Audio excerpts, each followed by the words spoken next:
አጠገብ ያለን ሰው ከነሳ ላይ በለው መለኮታዊ ጉብኝት ይሆናል በለው።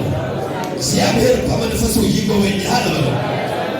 ዛሬ ካመንከው በለው የእግዚአብሔር መለኮት በለው ያገኘዋል በለው ይለውጣል በለው ይባርካል በለው ይቀባል በለው። ያንቺ ከፈሩና የእግዚአብሔር መለኮት በለው ዛሬ ያገኘኛል በለው። የእግዚአብሔር ጉብኝት በለው ዛሬ ያገኘኛል በለው።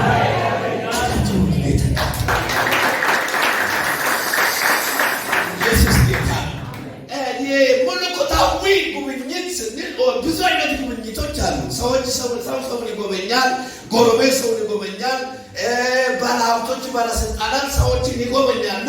መለኮታዊ ጉብኝት ግን ከሰው ከችሎታ ከነገስታት ከምንም ሁሉ የበለጠ አሜን ከምድር ያልሆነ ከዓለም ያልሆነ ከሰማይ የሆነ አሜን አሜን ከሌለ ተፈጥሮ በላይ የሆነ የእግዚአብሔር ታምራት ነው። ዛሬ በአንድ ሰው ህይወት ላይ ይሆናል።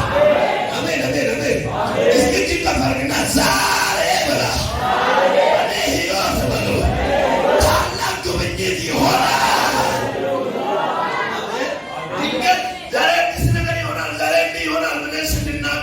ሰዎች በየቀን እዚህ ስፍራ ሄደን ስንናገር የሆነ ሊማን ነገር ይመስላል። ነገሩ እንደዛ አይደለም። ለምን ካልከው እግዚአብሔር በደቂቃ በሰከንድ በእያንዳንዱ ቀን ተአምራትን ማድረግ ልማዱ ነው። አሜን አሜን አሜን። አንተ ስለፈለግከው አንቺ ስለፈለግሽው ሳይሆን እግዚአብሔር በቤቱ ተአምራትን ማድረግ ልማዱ ነው። ዛሬ ይህ ልማድ ደግሞ በአንድ ሰው ህይወት ይሆናል። ኢየሱስ ሆኔ መንፈስ ሊመጣ ነው። ዛሬ ሰቱ ቀብሎ ይሆናል። አሜን አሜን። ስሙ ይባላል። እግዚአብሔር እዚህ ውስጥ ግን ታላቅ የሆነ እግዚአብሔር ቃል እናገራለን። አሜን። ሰቆቃ ኤርምያስ ሰቆቃ ማለት የእስራኤል ሕዝብ በታላቅ መከራ በታላቅ ስደት ውስጥ ባሉት ጊዜ ኤርምያስ ይህንን ሰቆቃ በእንባ በለቅሶ የጻፈበት ጊዜ ነው። የእስራኤል ሕዝብ ተማርከው ከተማቸው ፈርሰው ቆነጃጅቶቻቸው ተወስደው ተማርከው ከከበድ በመከባበት መከራ ውስጥ ገብተዋል። ሰሞኑን በኦሮምኛ ሲሰብክ ነበር የሆነ ኮንፈረንስ ታልኩና 3 ቀን እና ወደ ኦሮምኛ ሸተት ያደለ ይባል አሜን። እና በዛው ሁኔታ ውስጥ ያለ ነው እያለቀሰ ነው። ሰቆቃ ማለት ራሱ መከራ ነው። እና በዛ ህይወት ውስጥ ያለ ኦሮምኛ ደግሞ ዝማሬ ይላል። ዝማሬ ብዙ አይነት ዝማሬ አለ። የአምልኮ አለ፣ የልመና አለ፣ ንስሐ አለ፣ የድል አለ አይደል? ጸሎታችን ለእግዚአብሔር እና ይሄኛው ሰቆቃ ኤርምያስ ለእስራኤል ሕዝብ በእንባ ትንቢትን እየተናገረ ደግሞ ከእግዚአብሔር ጋር የተነጋገረበት ርዕስ ነው። ስሙ የተባረከ ይሁን። እና በዚህ ስፍራ እግዚአብሔር የሚተማመኑትን አይጥልምና ሰው ዝም ብሎ የእግዚአብሔርን ማዳን ቢጠብቅ መልካም ነው። አሜን አሜን።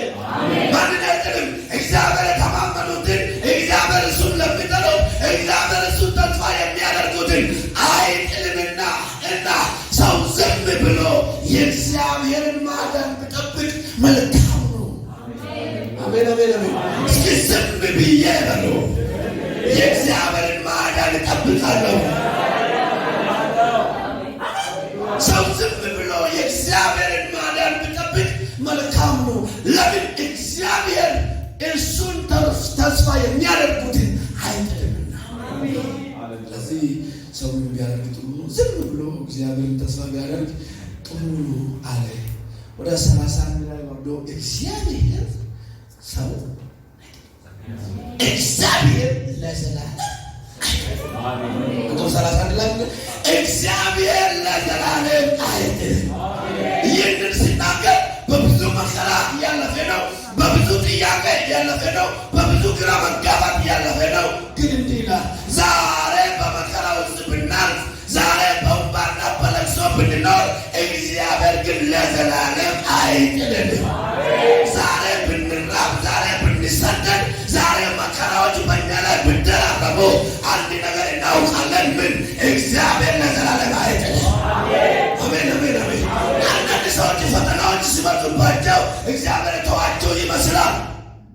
ይህ ደግሞ እኛ ሳይሆን አባቶቻችን ራሱ ፈርቷል፣ ደንግጧል። ብዙ አባቶች ያዕቆብን እግዚአብሔር ትቶኛል፣ እግዚአብሔር ረስቶኛል ለምን ትላለህ ያለን እግዚአብሔር ያዕቆብ ራሱ ታላቅ የያዕቆብ አምላክ ብለን የምንጠራ የእምነት አባት ወደ ጊዜ ፈርቷል። ምን ብሎ እግዚአብሔር ትቶኛል፣ እግዚአብሔር ረስቶኛል አለ።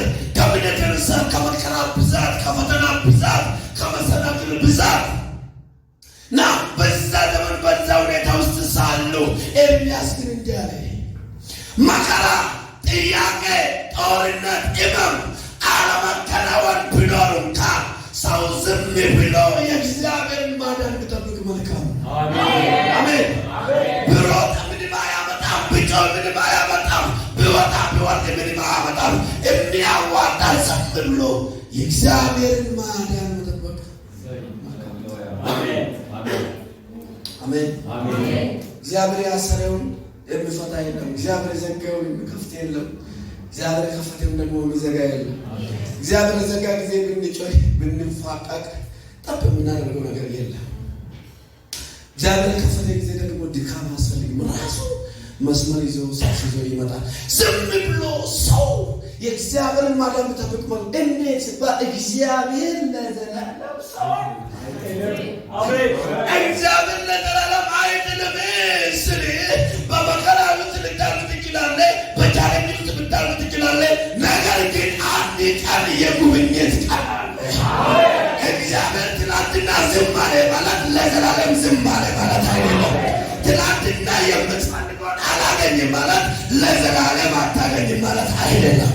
አንድ ቀን እግዚአብሔር የሚጎበኝ ቀን አለ። አንድ ሰው እግዚአብሔር ለዘላለም አይጥለኝም በሉ። ድገም እግዚአብሔር ለዘላለም አይጥለኝም በሉ። እግዚአብሔር ለዘላለም ሰው ሊጥል ይችላል፣ ቤተሰብ ሊጥል ይችላል፣ የተለያዩ ነገሮች ሊጥሉ ይችላል። ሰው ከፍ ብሎ ሊወርድ ይችላል። ዛሬ ያጨበጭባል፣ ነገ ደግሞ ይረሳዋል። ለዘላለምም ሰው ሊረሳ ይችላል። እግዚአብሔር ግን ለዘላለም አይደለም። እግዚአብሔር ለዘላለም። ስለዚህ ኤርምያስ መከራውን የተጽናና ችግሩን የተጽናና ካለ ቻለንጅ የወጣ በዚህ ነው። ዛሬ ብንቸገር፣ ዛሬ ብንሰደድ፣ ዛሬ ነገራችን ባይከናወን አንድ ቀን የጉብኝት ቀን አለ። ለምን ሲባል እግዚአብሔር ለዘላለም አይጥልማ። እግዚአብሔር ለዘላለም ዝም አይልማ። እግዚአብሔር ለዘላለም እያየ አያልፍማ። ትላንትና ዝም ስል ዛሬ ይናገር። አጠገብ ያለን ሰው ያዝና ተቀኑ እግዚአብሔር አቤት ይልሃል በሉ። እግዚአብሔር ይናገራል በሉ።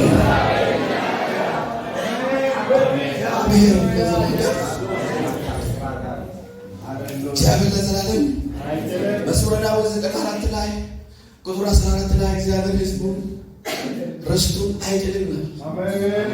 እኛ የእግዚአብሔር ርስት ነው። እኔ የእግዚአብሔር ሀብት ነው። አሜን።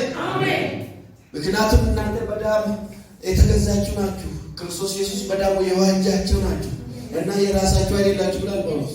እኔ የራሴ አይደለም፣ እጄ የእግዚአብሔር ነው፣ እግሬ የእግዚአብሔር ነው፣ እንደሞተ የእግዚአብሔር ነው። ስለዚህ የእግዚአብሔር ንብረት ጠላት ሊሰለጥንበት አይችልም። ባለቤትነቱን አንተ ግን ማረጋገጥ መቻል አለብህ። የእንትንም ሆነ የእግዚአብሔር ነኝ እዚህ ጋር ደግሞ የእንትንም ነኝ ካልከው በመሀል መጥፎ ነው። ስለዚህ እግዚአብሔር ርስቱን አይቶ አሁን ይሄንን ስልክ የኔ ስልክ ናት። እዚህ ጋር ቁጭ ብዬ የሆነ ካፌ ቁጭ ብዬ እያየሁት እሄዳለሁ። ላስቼ ቤት ጋር ብቻ ነው ተመልሼ ነው ምስላው ነው ውስጥ መቼም ጥዬ መሄድ እግዚአብሔር ርስቱ አይጥልም። ስለዚህ እግዚአብሔር አይረሳ ለዘላለም የሆነ የምታልቅበት ነገር ሊያጋጥም ይችላል። ያን ጊዜ ወይኔ ማለት ሳይሆን እግዚአብሔር ለዘላለም አይጥለኝም። አንድ ቀን ከዚህ መከራ ያወጣኛል። አንድ ቀን ታሪክ ይቀየራል። አንድ ቀን ታላቅ ጉብኝት ይሆንልኛል። ያንን ስትል ማሸነፍ ትችላለህ። ብዙዎቻቸው መከራ የሚያሸንፉ ተዋግተው ብቻ አይደለም ታግሰው። አሜን። ታግሰው ምን ብሎ ብንቸገር እንኳን ነገር ብንሰጠር እንኳን ነገር እንሰጠር። እግዚአብሔር ለዘላለም ምን አደረገ?